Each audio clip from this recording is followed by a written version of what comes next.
नमस्ते दोस्तों, आज हम जानेंगे कि गरीब भक्त की सच्ची भक्ति से माँ दुर्गा कैसे प्रसन्न हुई। चलिए शुरू करते हैं। बहुत समय पहले एक छोटे से गांव में गोपीनाथ नाम का एक गरीब किसान रहता था। उसका जीवन बहुत कठिन था। वह दिन रात खेतों में मेहनत करता, फिर भी उसके घर में अक्सर अनाज की कमी रहती। कभी कभी तो उसे भूखा ही सोना पड़ता, लेकिन उसके दिल में माँ दुर्गा के प्रति अटूट श्रद्धा और विश्वास था।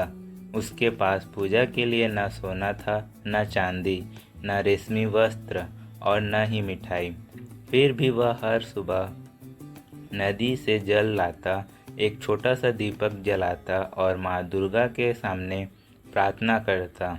हे माँ, मेरे पास आपको चढ़ाने के लिए कुछ नहीं, पर मेरा मन और प्रेम आपके चरणों में अर्पित है।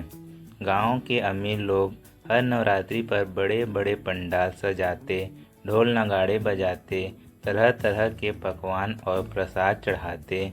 जब वे देखते कि गोपीनाथ सिर्फ मिट्टी का दीपक और थोड़ा सा गुड़ चढ़ाता है, तो उसका मजाक उड़ाते और कहते, तुम्हारी इतनी छोटी पूजा से माँ कैसे प्रसन्न होगी। माँ को बड़े आयोजन और भव्य सजावट चाहिए, पर गोपीनाथ शांत भाव से मुस्कुराकर केवल इतना कहता, माँ को सोने चांदी की नहीं, सच्चे दिल की ज़रूरत है। नवरात्रि आई तो गांव में चारों ओर सजावट और भव्य पूजा होने लगी। हर कोई दिखावे और प्रतियोगिता में लगा था, लेकिन गोपीनाथ ने मन ही मन संकल्प लिया कि वह पूरे 9 दिन उपवास करेगा और केवल श्रद्धा से माँ की भक्ति करेगा। उसके पास चढ़ाने को सिर्फ नदी का जल, थोड़ा गुड़ और मिट्टी का एक दीपक था। 9 दिनों तक वह भूखा प्यास सहकर माँ का ध्यान करता रहा और पूरी भक्ति से आरती गाता रहा।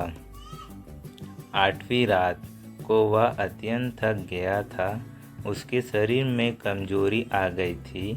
वह माँ के छोटे से मंदिर में बैठा बैठा सो गया। तभी अचानक उसे सपने में एक दिव्य प्रकाश दिखाई दिया और उस प्रकाश के बीच माँ दुर्गा प्रकट हुई। माँ ने ममता भरी मुस्कान के साथ कहा, बेटा गोपीनाथ, तुम्हारी भक्ति सबसे अच्छी है। तुमने मुझे प्रेम और विश्वास दिया है। यही मेरे लिए सबसे बड़ा भोग और सबसे बड़ी पूजा है। धन और दिखावे से मुझे प्रसन्न नहीं किया जा सकता, बल्कि शुद्ध हृदय से की गई आराधना ही मुझे प्रिय है। गोपीनाथ भाव विभोर होकर बोला, माँ, मेरे पास आपको देने के लिए कुछ नहीं है। अगर आप मेरी भक्ति स्वीकार कर रही है तो यही मेरे जीवन का सबसे बड़ा वरदान है। माँ ने उसे आशीर्वाद दिया और कहा, अब तुम्हें कभी भूख और अभाव नहीं सहना पड़ेगा। मैं सदा तुम्हारे साथ रहूँगी। सुबह जब गोपीनाथ जागा तो उसने देखा कि उसके छोटे से मंदिर में दीपक अपने आप जल रहा है। घर में एक बड़ा पात्र रखा था जो अनाज, फल और मिठाई से भरा हुआ था।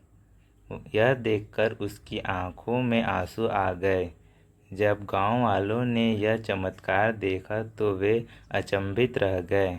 अब उन्हें समझ आया कि माँ दुर्गा को बड़े बड़े आयोजन का भव्य भोग से प्रसन्न नहीं किया जा सकता। वे केवल उस भक्त की सुनती है जिसका हृदय पवित्र और भक्ति निष्कलंक हो। तब से गांव के लोग भी सीख गए कि भक्ति में अमीरी गरीबी नहीं देखी जाती। माँ दुर्गा के लिए केवल प्रेम, श्रद्धा और विश्वास ही सबसे बड़ा भोग है। यह कथा हमें यह सिखाती है कि नवरात्रि का असली अर्थ धन प्रदर्शन नहीं, बल्कि माँ दुर्गा के प्रति सच्ची श्रद्धा और भक्ति है। थैंक यू दोस्तों।